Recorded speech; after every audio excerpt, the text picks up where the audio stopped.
The emergency session of the Interior Technical Council convened at the second hour of the morning shift, which meant half the members arrived still adjusting their formal wear clasps and carrying beverages they hadn't finished. The 7th District water projections had been updated for the third time in 6 hours. Each update had moved the estimated failure window forward. The council chamber held 16 seats. 12 were occupied. The remaining 4 belonged to officials who had, when the urgent notification arrived, been unavailable. Whether they were truly unavailable or had simply assessed the situation and chosen to be unreachable was a distinction that would occupy the inquiry review later, and nobody in the room at the time. Prefect Davin was the one who said it. He was the youngest member of the council by a significant margin, and he said it the way young officials say things they already know will not be well received, quickly, and with his plate fringe deliberately flattened in the pre-apology configuration. There is one qualified architect of the original reclamation infrastructure still within jurisdictional reach, Davin said. The asset at Kethavar. The silence lasted almost 2 full seconds, which in a technical briefing is a very long silence. Then 3 council members spoke simultaneously, and the general meaning of what they said, stripped of its formal language scaffolding, was a human. He designed the secondary loop architecture, Davin said. He is a cultural penetration asset under interior security classification. This from Council Elder Therash, who had been the one to sign the original charge 11 years ago, and who had the particular energy of someone defending a position they privately doubted. Releasing him, even temporarily, sends a signal that the Interior Collective requires assistance from a human prisoner to maintain basic infrastructure. We do require. That is not the signal we will send. Therash's plate fringe locked into the configuration associated with terminal decision. We have 17 engineers on the 7th District infrastructure team. We have diagnostic access to every sensor node in the network. We will find the fault source ourselves. Prefect Davin looked at the updated projections on his handheld unit. He said nothing because the hierarchical mathematics of the room made saying something further a worse option than not saying it. He was noted afterward as having been correct.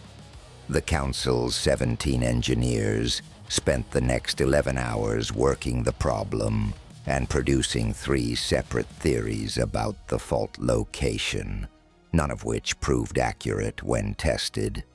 The pressure signature continued to degrade. On the 4th update, the timeline on a full system failure reached 36 hours, and the agricultural sub-loops entered a preliminary alert status. 11 million residents of the 7th District had no way to know that the water still flowing from their intake points was flowing from storage capacity, not from a functioning reclamation cycle, and that the storage capacity had a bottom. At the end of the 16th hour, with no repair progress and 2 council members now unreachable, the session chair authorized a classified operational access request for the asset at Kethavar. The chamber was very quiet when the authorization was filed. Nobody laughed this time. The representative from the Interior Collective arrived at Kethavar Detention Complex at the 4th hour of the morning shift, which meant he had traveled through the night and did not want anyone to have time to prepare. Warden Orak met him in the processing corridor because she had learned over many years of managing difficult people, that meetings held in her office gave visitors the impression they were in her home. The processing corridor was nobody's home. "You have an asset designated Ash, Corvan," the representative said. His name was Voreth, and he held the rank of Interior Architect, which was a title that had once meant something, and now mostly meant he delivered orders to people who outranked him in every way, except politically. "I have a human prisoner by that name," Aurak said. "He has been in my facility for 10 years. He is needed." Voreth produced a sealed document and held it out. "The authorization covers full operational access. Duration is not to exceed 72 hours. Aurak took the document and did not open it. Needed for what? "The Deep Cycle Water Reclamation Network in the 7th District is failing." The human designed the components of the original architecture.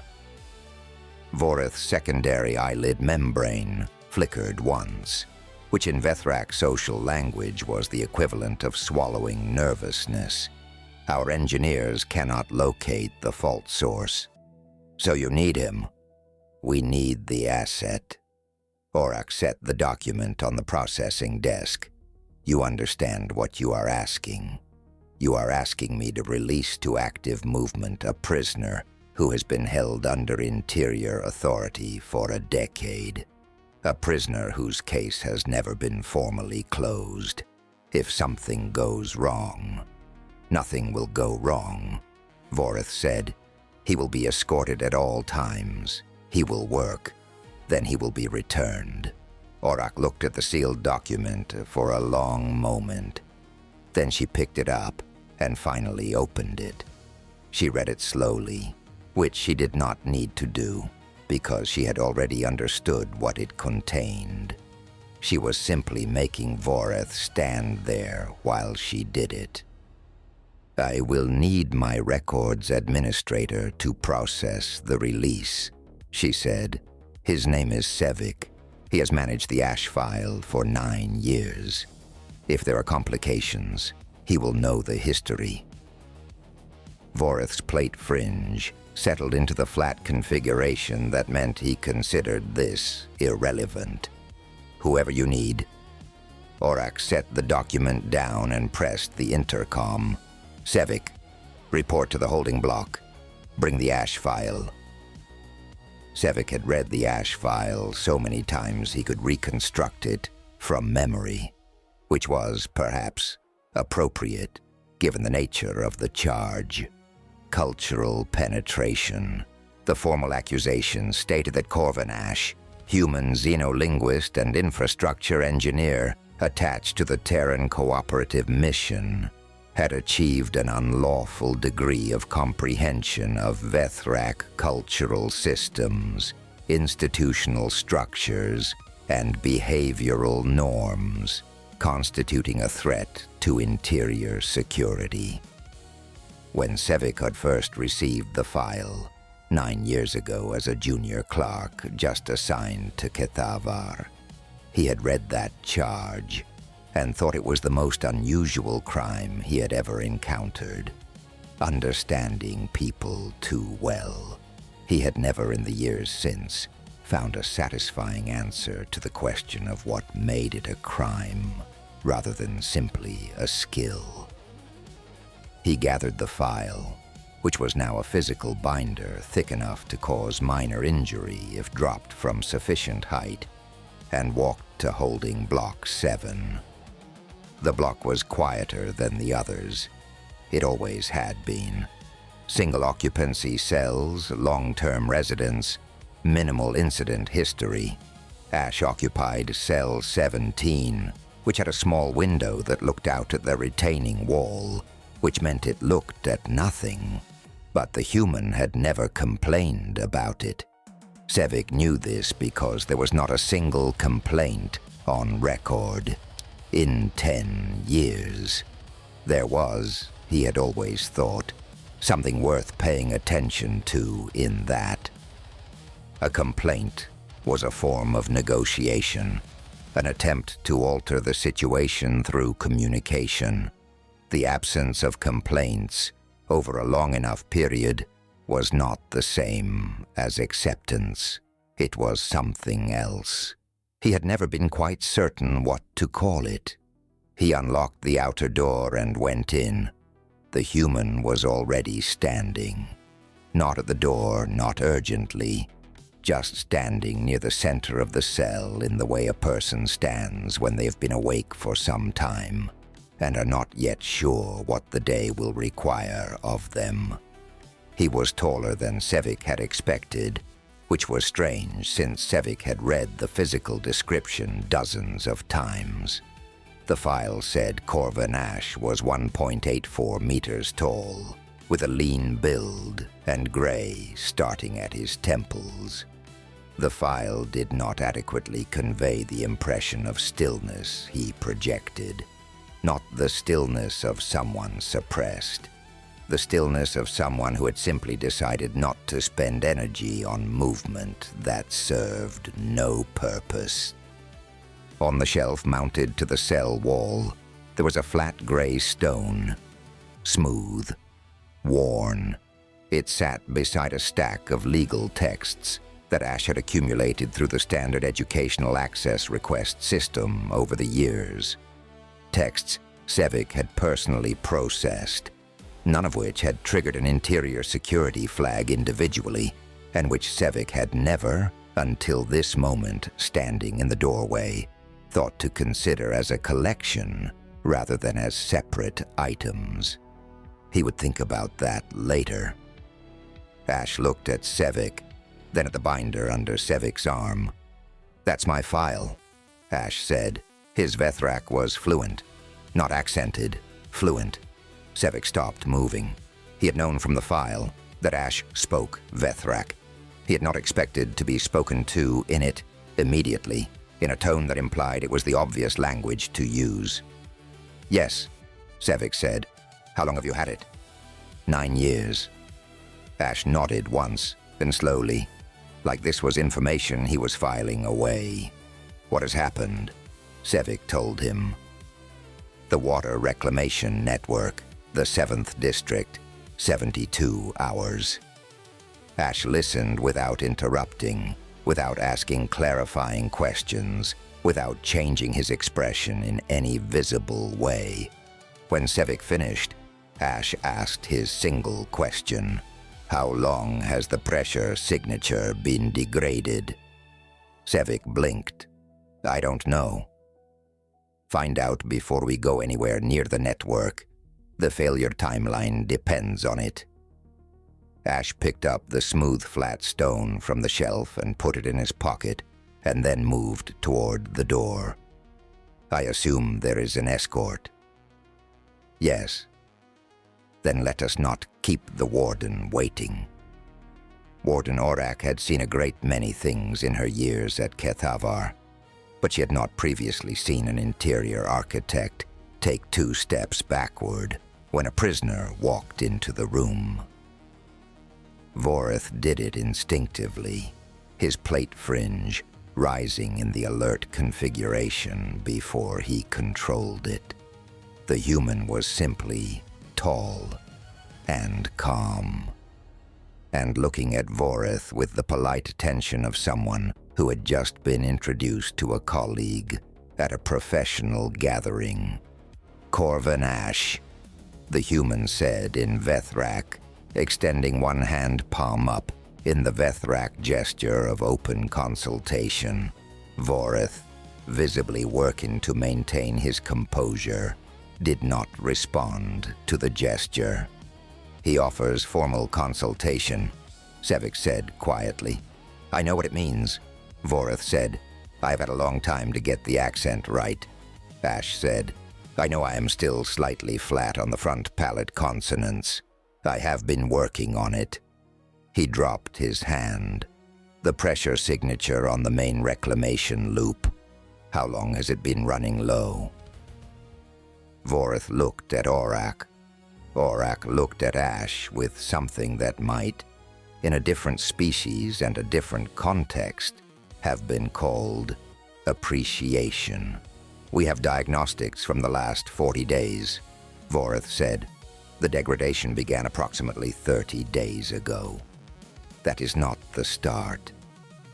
That is when it became visible in the diagnostics." Ash turned to Sevik. "I will need the full maintenance logs, not the summary reports, the raw logs. 24 months minimum. Those logs are interior classified," Vorith said. "Then declassify them," Ash said, "or tell 11 million people why their water failed, whichever seems more manageable to you." The room was very quiet for a moment. Vorith's plate fringe went flat again. He did not argue. He made a calm call. The maintenance logs revealed what Ash had suspected within the first hour of review. 5 years ago, during a budget reduction period, a procurement committee had substituted the original pressure regulation membranes with a cheaper variant manufactured by an interior licensed contractor. The cheaper membranes had a rated lifespan of 8 years. They had been installed in a system designed for membranes with a lifespan of 25. Ash sat with the logs spread across a temporary workstation they had set up in the facility's administrative section and said nothing for a long time. Sevik, standing nearby because nobody had told him to leave, watched the human's face. It was not angry.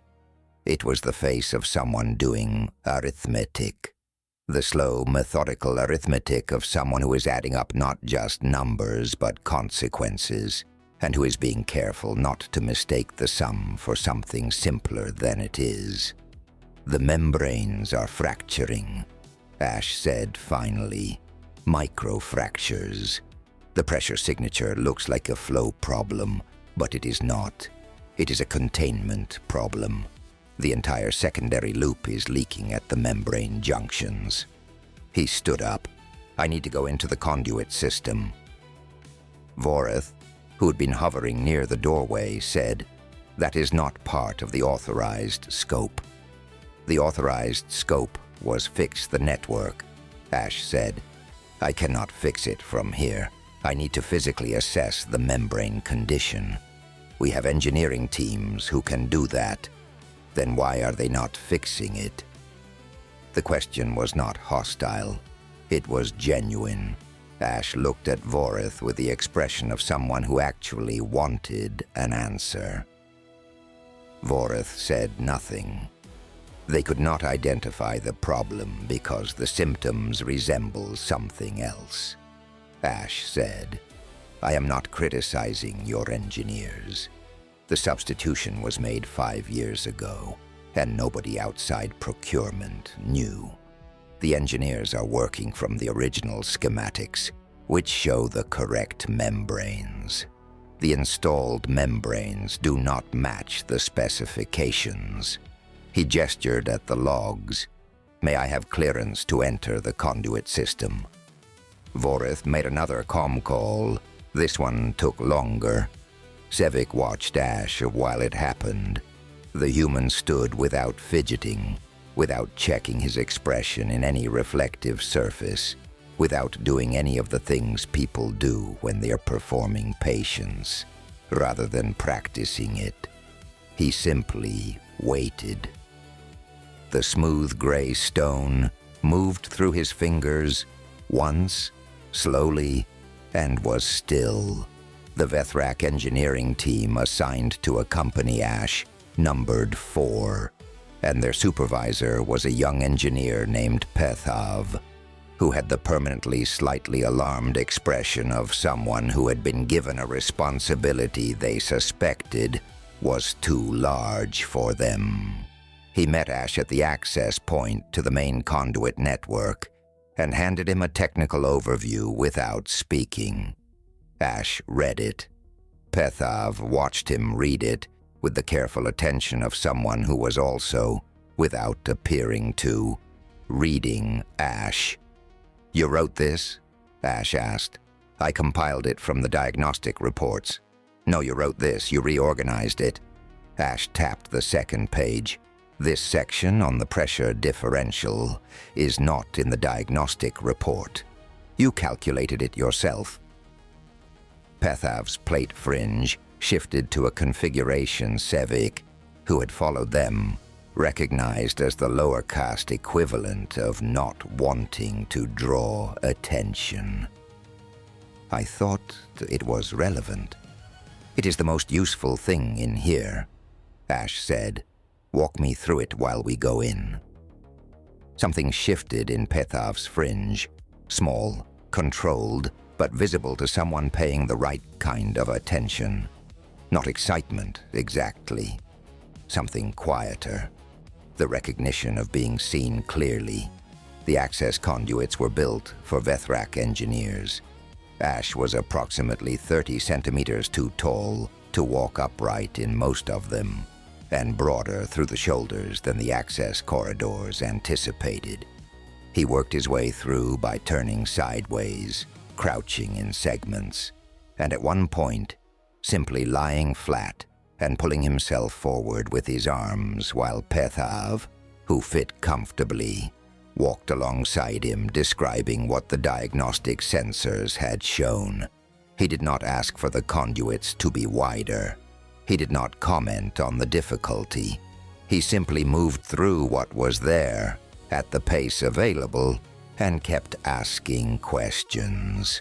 Ash asked questions as he moved. Not the rapid-fire questions of someone establishing dominance in a conversation, but the slow, specific questions of someone building a map. What was the ambient temperature variance between the outer loop and the inner loop? What was the cycle frequency during peak demand hours? Whether the maintenance team had noticed any discoloration on the coupling joints in the last inspection. Pethav answered each one. Then, about 20 minutes in, Pethav answered, and then added something on his own, a detail about the cyclic pressure timing he had noticed, but had not included in his report because he was not sure it was relevant. Ash stopped moving. "Say that again," Ash said. Pethav said it again. "That is the failure window," Ash said. He lay still in the conduit for a moment, staring at the ceiling of the passage, which was close enough to his face that he could not have raised his head. "The fractures are cycling. They open under peak pressure and partially seal under low pressure. So the system looks more stable at night than it does during demand hours. The diagnostic baseline was taken during a low-demand period," Pethav said slowly. "So the reported failure timeline is optimistic," Ash said. "We have maybe 30 hours, not 72.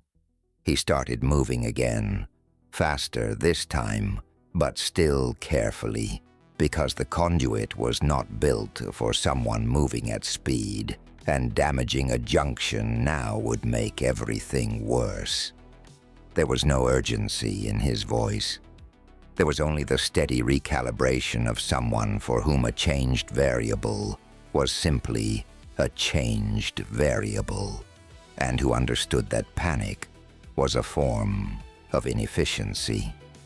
Sevik, crouching at the conduit entrance where he could hear without being in the way, looked at the pressure readings on the unit Pethav had left with him. 30 hours.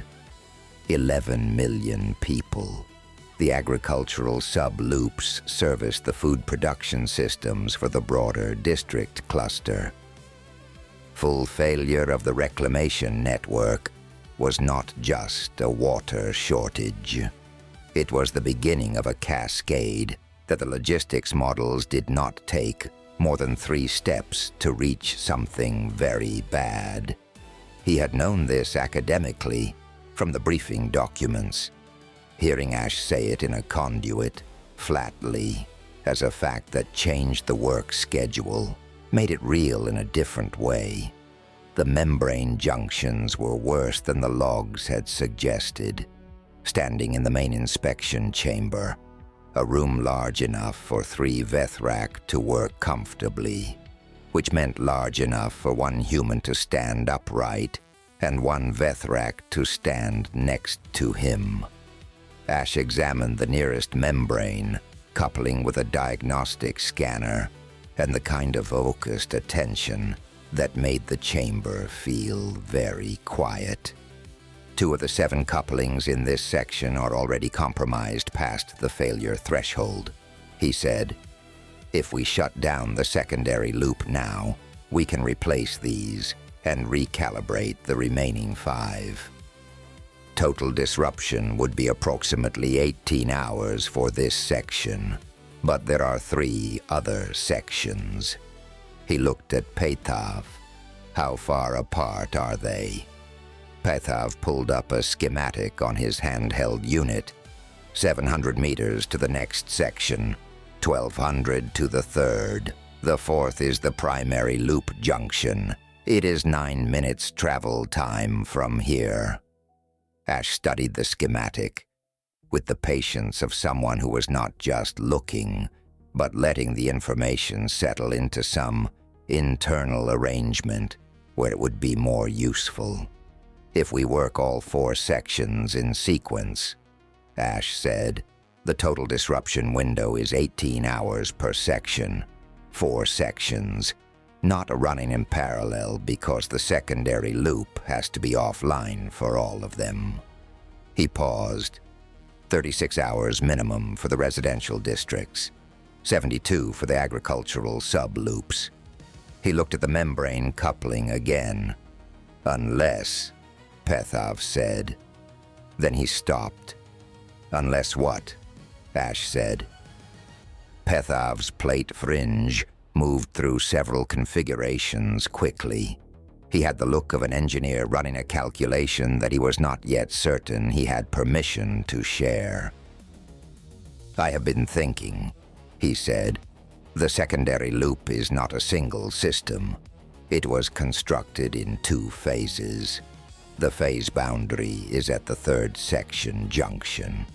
If we isolate at the phase boundary rather than at the main intake, we can work sections 1 and 2 simultaneously. We cannot do this with the current valve configuration, but the manual override on the phase boundary junction can be held in partial close position to maintain minimum pressure in sections 3 and 4 while we work. Held, Ash said, by someone standing there physically holding it. For approximately 4 hours, Pethav said. That reduces the total disruption window to 6 hours for all residential districts. The agricultural sub-loops remain at a longer timeline, but they have their own storage capacity and can sustain 12 hours without new intake. Ash looked at Pethav for a moment. The look was not evaluative. It was direct. The look of someone paying a specific kind of attention to a specific kind of person. That is a better solution than mine, Ash said. Pethav's plate fringe went very still.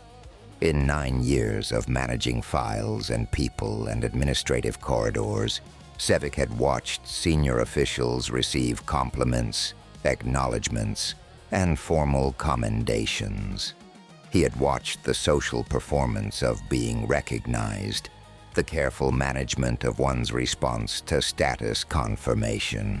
He had never watched someone go as still as Pethav went in that moment, which was the stillness of someone who had never expected to hear what they had just heard from the direction it had come from. I did not want to presume, Pethav said. You should always presume, Ash said.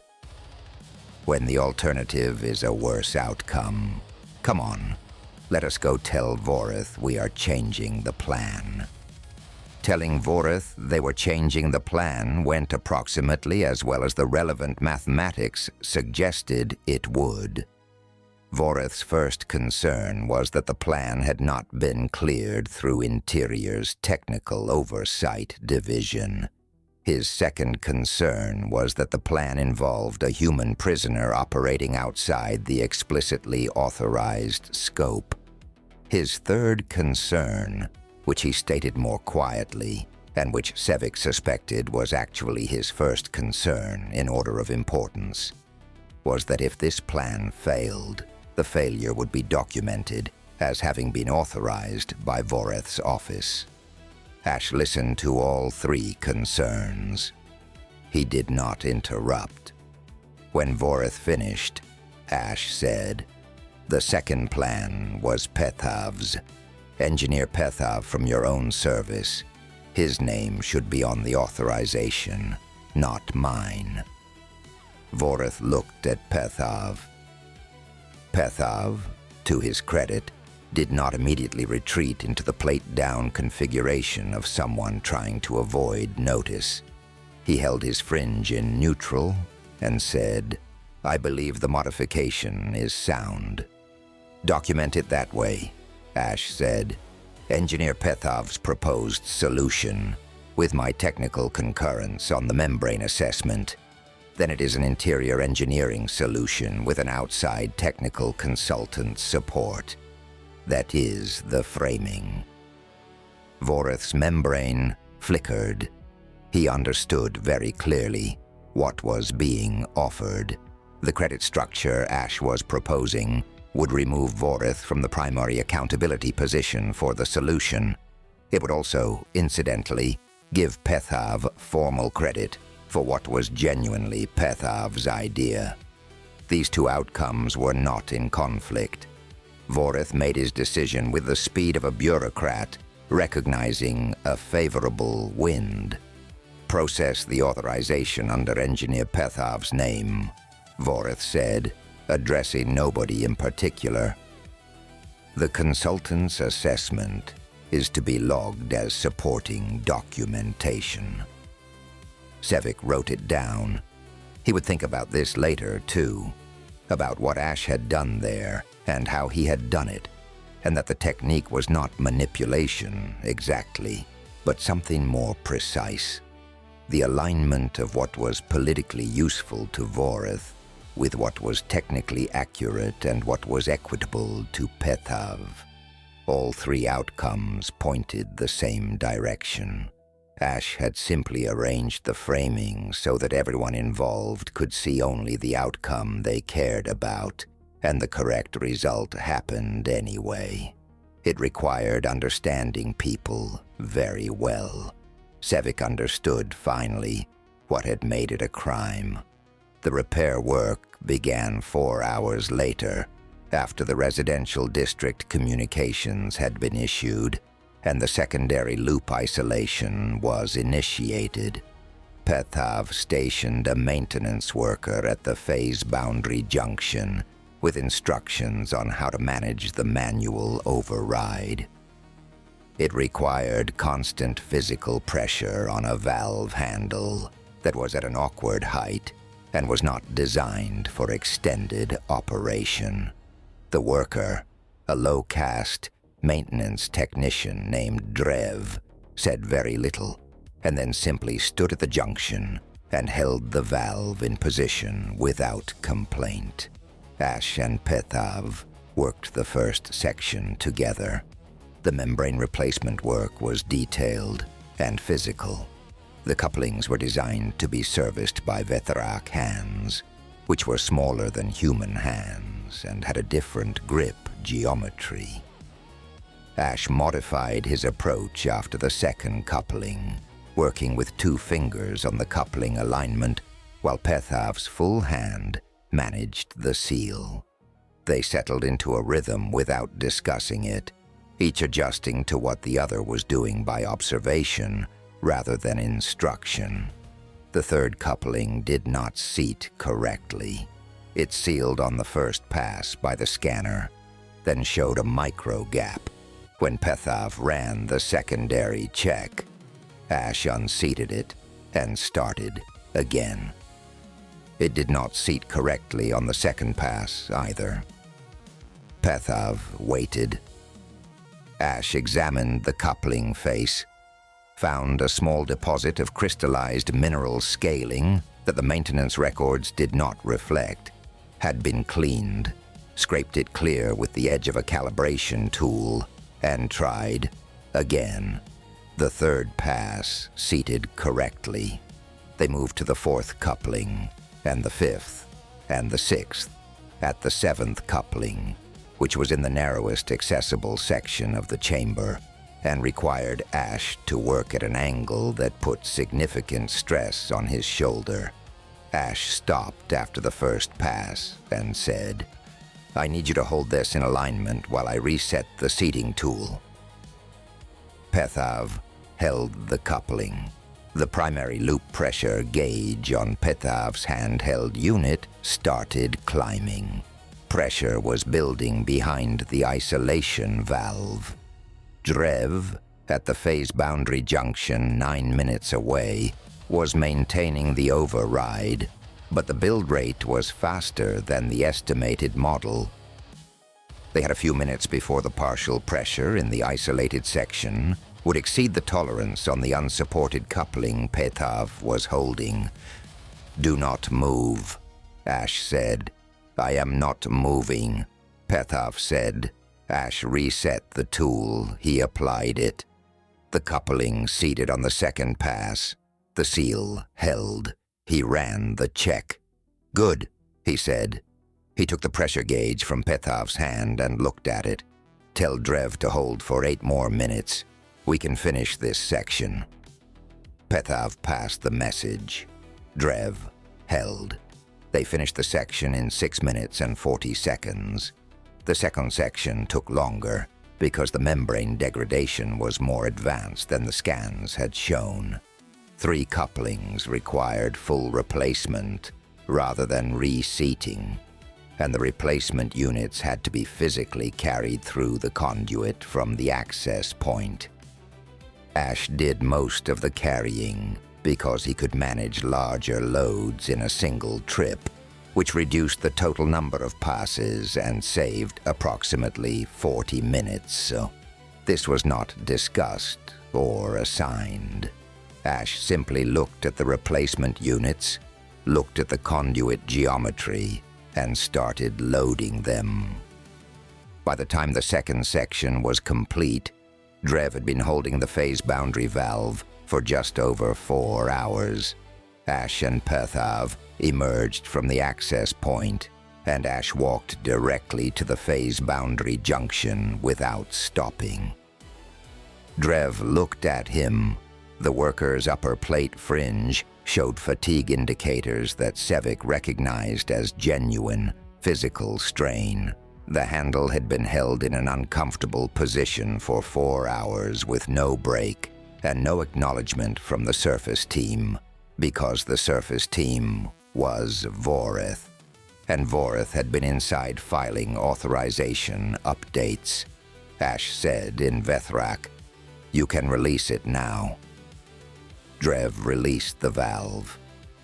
He flexed his hand several times, which was the equivalent behavior in this species to what Sevik had read was called shaking feeling back into numb fingers. Ash said, "You held it very steady. The pressure variance in sections 3 and 4 throughout was less than 2%. That was you." Drev's plate fringe moved into a configuration Sevik had not seen on a low-caste worker before. Something adjacent to being noticed without consequence. The specific quality of attention that was not instrumental, that did not want anything, and that therefore was entirely different from being observed by a supervisor or assessed by an administrator. "Thank you," Drev said. "No," Ash said. "Thank you." He moved on to the next access point. They were working the third section when Sevik received a message on his administrative communicator. It was from Warden Orak. The message contained no text, only a priority flag and an attached document identifier. Sevik pulled the document. His secondary eyelid closed once as he read it. Then he looked at the repair work happening in front of him. Ash was in the conduit again, Pethav beside him, the sound of seating tools and pressure checks, rhythmic and steady in the enclosed space. Everything was working. They were going to fix it. 6 hours of disruption. 11 million people would have their water, and Engineer Pethav's solution was going to be in the official record. The document Sevik had just read was an Interior Collective Directive. Classification Level 7, addressed to Warden Aurak, and received 20 minutes ago. It authorized the restoration of prisoner Ash, Corvan, to full detention status upon completion of the repair task. It further authorized the filing of a permanent detention classification, meaning no further review periods and no further operational access requests could be granted without full interior architect approval. It was, Sevik understood, the document that had been prepared before Ash was released, not in response to anything he had done. In preparation for whatever he might do, someone in the Interior Collective had known they would need him, had known he would succeed, and had already written the order to put him back. They had sent him to fix the water, and they had already signed the papers to lock the door behind him.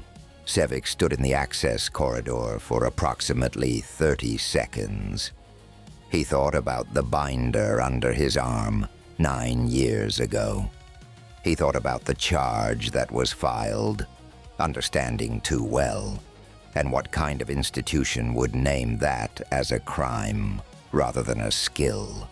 He thought about 10 years of educational access requests, processed individually, none of which had triggered a security flag, and a stack of legal texts next to a smooth gray stone on a cell shelf.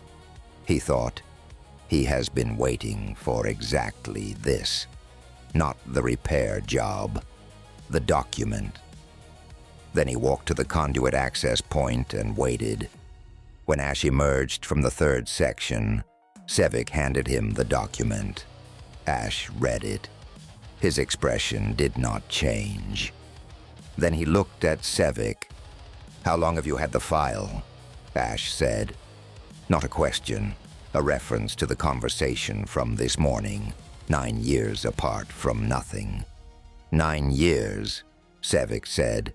Ash nodded once. "Did you know about this before you came to my cell this morning?" "No. No, I did not think you did." He folded the document and put it in his pocket. "One more section. Let us finish."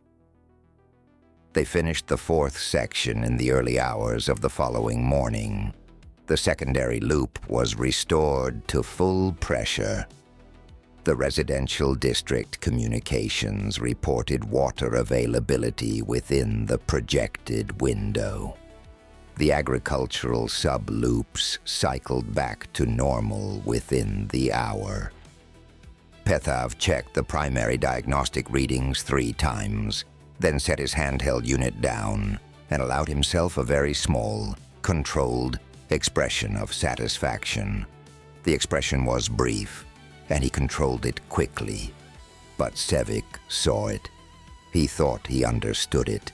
It was the satisfaction not just of work completed, but of work that had been yours, that bore your name in the official record, that someone had said, out loud, in a conduit with nobody watching, "That is a better solution than mine." Vorith, who had waited in the surface administrative area throughout the repair operation, said, "The task is complete. The asset is to be returned to holding." Sevik said, "The transition paperwork has not been processed yet." Vorith said, "Process it." Ash, who was standing near the surface access point damp, with mineral residue on his forearms and a small cut on his left hand from a coupling edge that he had not mentioned and had dealt with by wrapping a section of seal tape around it. Reached into his other pocket. Not the one with Voreth's directive. The other one? He produced a folded set of papers. They were written on, in careful, precise handwriting, in Vethrak script. He had clearly been writing on them during the hours that were not spent actively repairing, during the equipment preparation stages, during the authorization waiting periods. He had been writing for most of the day.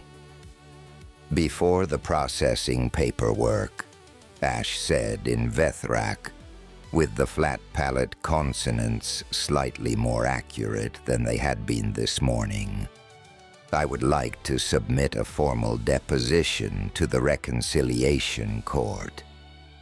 Under Article 14 of the Long Memory Compact, any party who has been held without closed case proceedings for more than 8 years may submit a witness deposition to the Reconciliation Court directly, bypassing standard filing channels. The space was very quiet. Voreth said, "What?" "Article 14, Ash said. "The Long Memory Compact, Section 3, Paragraph 2. He looked at Voreth with the expression of a man who had spent 10 years in a cell, reading every legal text he could obtain, which was not a large number of texts, but which he had read very carefully. "I know the law. You gave me nothing to do for 10 years, except learn it." He held out the papers to Sevik. Sevik looked at Ash, then at Voreth. Voreth's plate fringe had gone completely flat, which was a configuration Sevik associated with the very senior officials in the most difficult briefings. The expression of someone who had run the remaining options and found none of them favorable. He had looked, in that moment, as if he was doing the same arithmetic Ash had done when reading the maintenance logs, adding up not just numbers but consequences, and arriving at a sum that was much larger than he had planned for. "These are my observations," Ash said, "from the 10 years I spent in Kethavar Detention Complex. Names, dates, specific events, specific conversations I overheard, and specific documents that were made accessible to me, either intentionally or through oversight. I am submitting them as a formal accounting, not as a political action. The Reconciliation Court can determine what is relevant." He kept the papers extended toward Sevik. "I need a witness to the submission. You have had my file for 9 years. You know what is in it. You are the most appropriate witness in this room." Sevik looked at the papers. Ash said quietly, "Not for the room, but for Sevik. You came to my cell and told me the truth this afternoon. You could have not done that, I noticed." Sevik took the papers. He handed 2 additional copies to Pethav, who was standing very still and did not appear to fully understand what was happening, but who took the papers because they were handed to him by the only senior person in the room who was not visibly in crisis. He handed a 3rd copy to Drev, who was still present because nobody had told him he could go, and who took the papers with the careful hands of someone who had just been given something they intended to keep. Voreth took 1 step toward Ash. Ash watched him take it. "If you return me to detention now," Ash said in a voice that was almost conversational, "those copies will be delivered before the end of the business day. If you do not return me to detention, the deposition is submitted through normal channels, which means it arrives in 30 days and the court processes it in the ordinary course of affairs." He tilted his head slightly. "I have been in a cell for 10 years. I am not in a hurry." but I am going to submit this either way." Voreth said, "You cannot have done this." "I had a lot of time," Ash said. "You gave it to me." He put the smooth, flat stone from his pocket into his other hand and turned it over once, the gesture of someone returning to a habit of patience. The stone was worn smooth, which meant he had been doing this for a very long time. Sevik looked at it and thought again about the shelf, about 10 years of handling, about the piece of aggregate from the courtyard that Ash had been carrying since the early days of his imprisonment, and what it meant to hold a piece of the place that held you and make it smooth through patience rather than force. "They should have killed me," Ash said, not with bitterness and not with satisfaction, simply as a factual assessment of the situation. Locking someone away and giving them nothing to do but think and watch and remember is either a very effective punishment or the single worst strategic decision you can make. It depends entirely on who you lock up. He looked at Voreth. "I would like to contact the Terran diplomatic office," he said. "I have not spoken to anyone from home in a long time." Warden Aurak processed the release paperwork herself. This was unusual. The warden did not typically handle processing-level administration. Sevik understood it as a signal, though he was not entirely certain what it signaled until later. She filed it under formal case closure, not under operational access expired, which were two different legal categories with different downstream implications. Formal case closure meant the detention record was sealed against future interior access without reconciliation court approval. Operational access expired meant it was still available to interior as a basis for future action. Aurak did not explain her choice. She initialed the form and handed it to Sevik to file. Sevik filed it correctly. Ash made his communication to the Terran diplomatic office using the administrative comm station in the processing corridor. The call lasted 47 minutes. Sevik was in the room for all of it, not because he was required to be, but because processing the release documentation required him to be nearby. He did not listen to what Ash said. He processed the paperwork, which took considerably less than 47 minutes, and then stood quietly near the door. When the call ended, Ash sat still for a moment. He looked at the communication unit. Then he looked at the stone in his hand. He set the stone on the desk, not in his pocket. He left it there. Sevik looked at the stone. It was gray, slightly irregular, with the surface smoothed by years of handling. It was a piece of aggregate from the courtyard of the detention complex, which Sevik recognized because he had walked that courtyard thousands of times. Ash had been carrying a piece of the courtyard with him for 10 years. "You can keep that if you want," Ash said without looking back. Sevik did not pick it up immediately.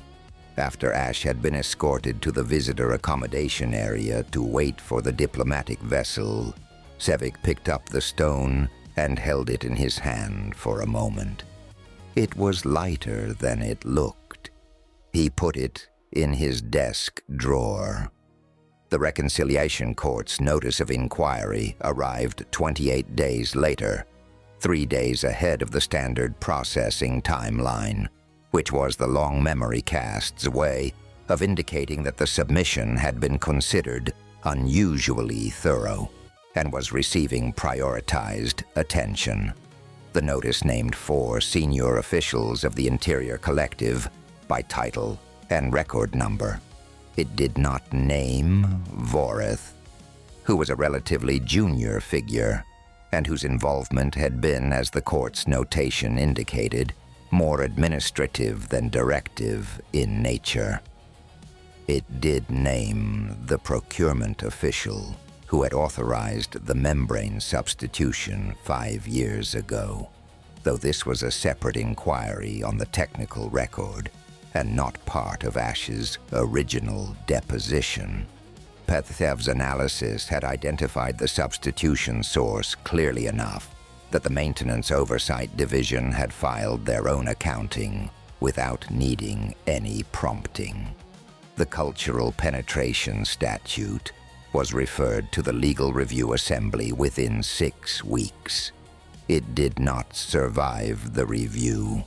The Assembly's finding, delivered in the precise formal language of Vethrak legal tradition, concluded that the statute as written was so broadly constructed as to constitute a prohibition on comprehension, which was not a category of activity that could be lawfully restricted under the Long Memory Compact's foundational provisions.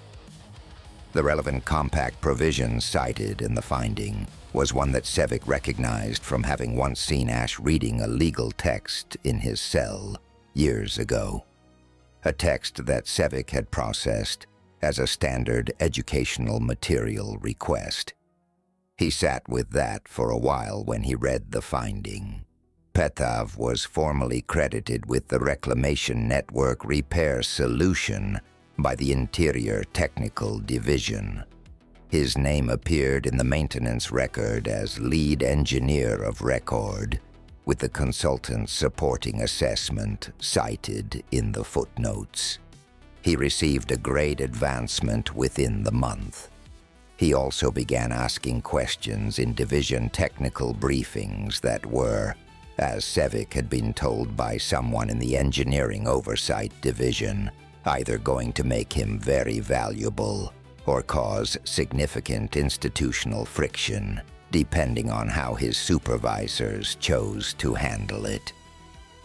Drev received nothing formally.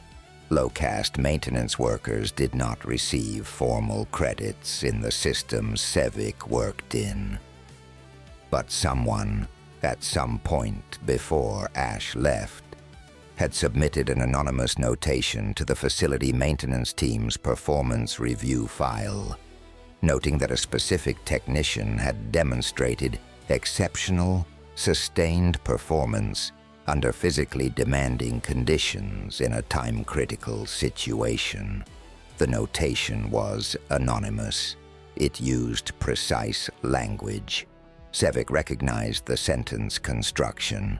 Vorith was reassigned to a regional oversight position in the 4th District, which was bureaucratic language for being moved somewhere that limited his future involvement in sensitive political decisions.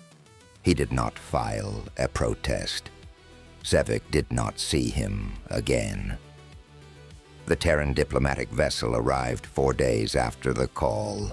It was a small vessel, practical rather than impressive, which Sevic had been told was characteristic of the Terran approach to diplomatic transport.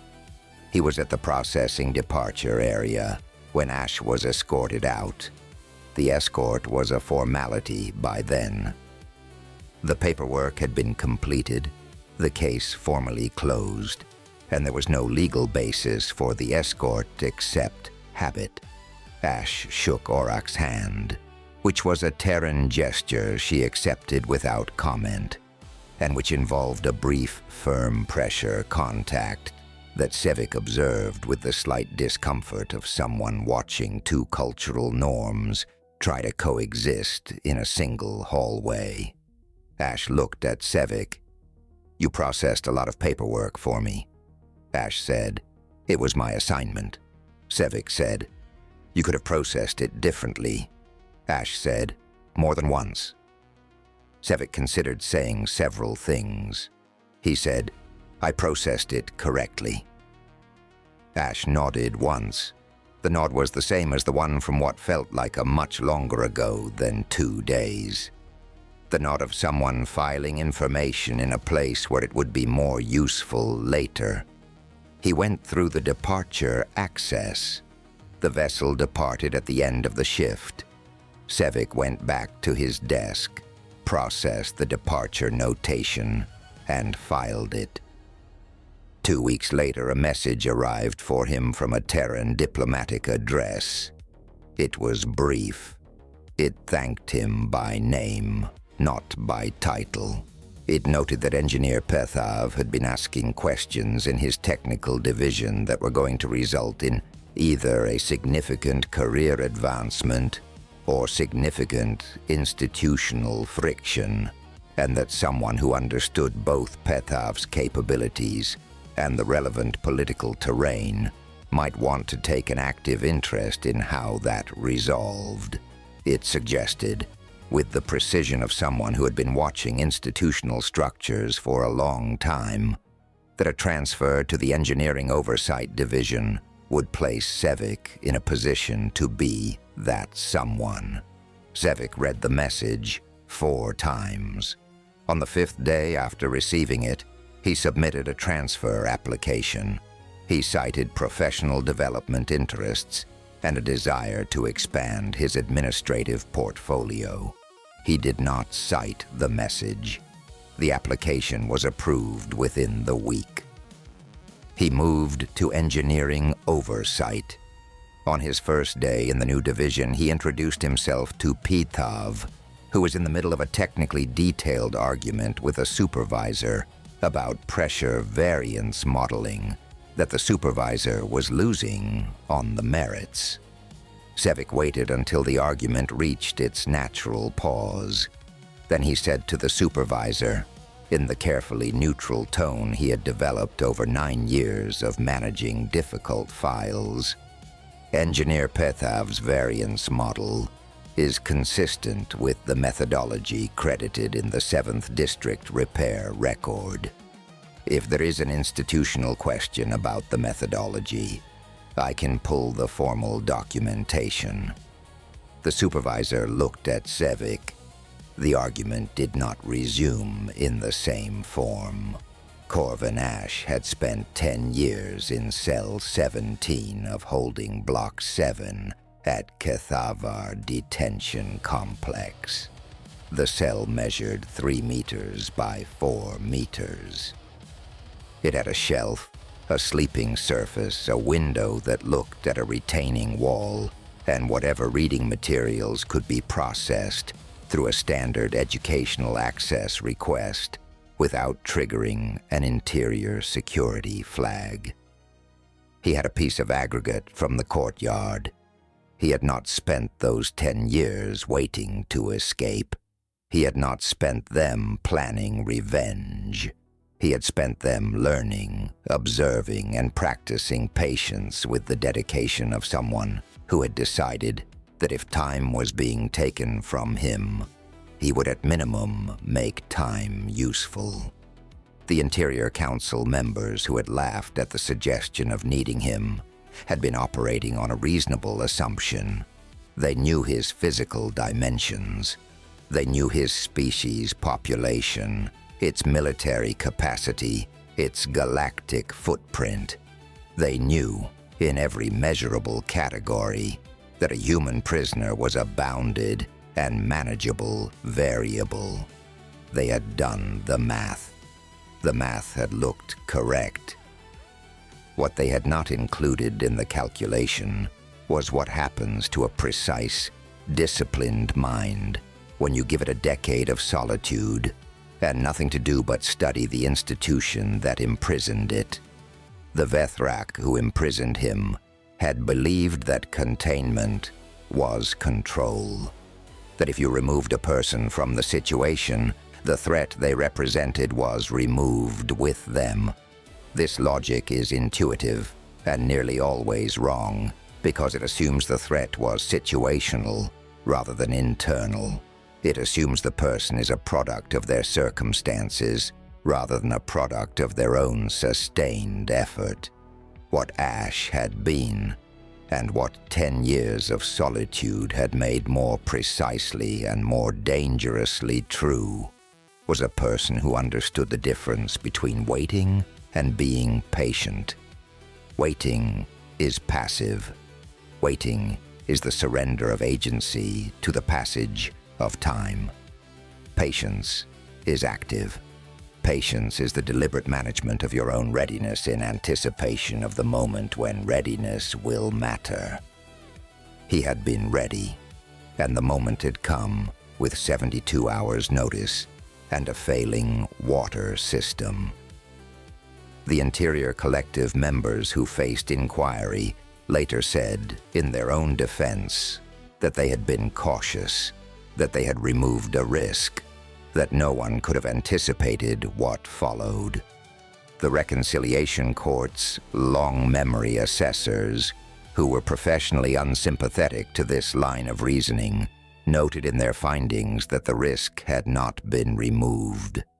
It had been given a quiet room and a decade of uninterrupted time. They should have killed him. Some of them had said this later and privately. But the statement was not quite accurate either, because it assumed the problem was Corvan Ash specifically, rather than the assumptions that led to his imprisonment. A different person, imprisoned differently, might have broken, might have become bitter rather than precise, might have spent those years in the wrong kind of waiting. Ash had spent them in the right kind. And so had Sevik, in a different and smaller way, over 9 years of managing a file that was more than a file, of processing paperwork for a person who could have been processed as less than a person, but who had, for whatever collection of small daily reasons that are never fully visible, been processed correctly. This, too, was patience, and it had, in its way, contributed to the outcome. The water flowed in the 7th District. The couplings held.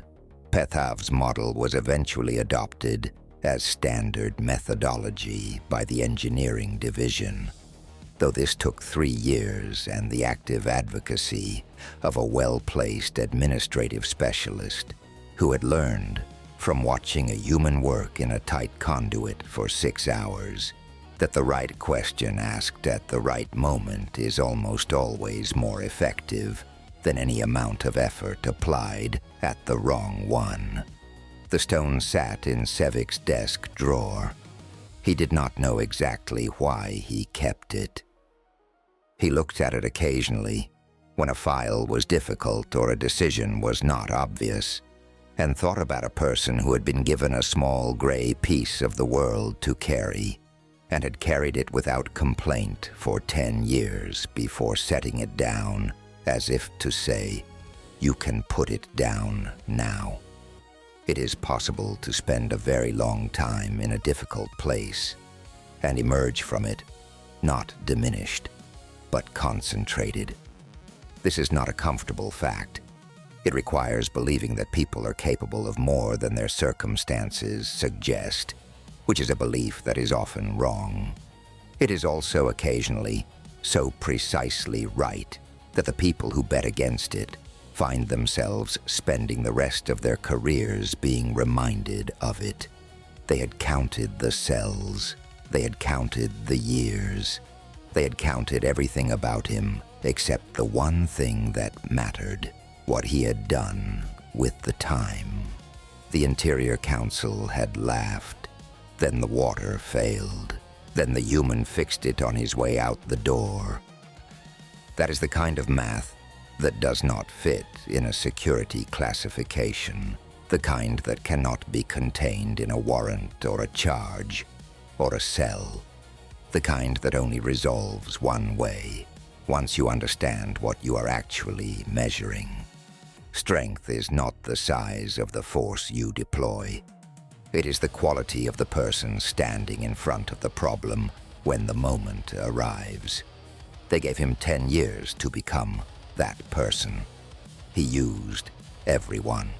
If this is the kind of story that stays with you, the kind where patience turns out to matter more than power, where the person who was written off turns out to have been paying very close attention the whole time, There are more where this one came from. Come back for the next one. Bring someone who would appreciate it.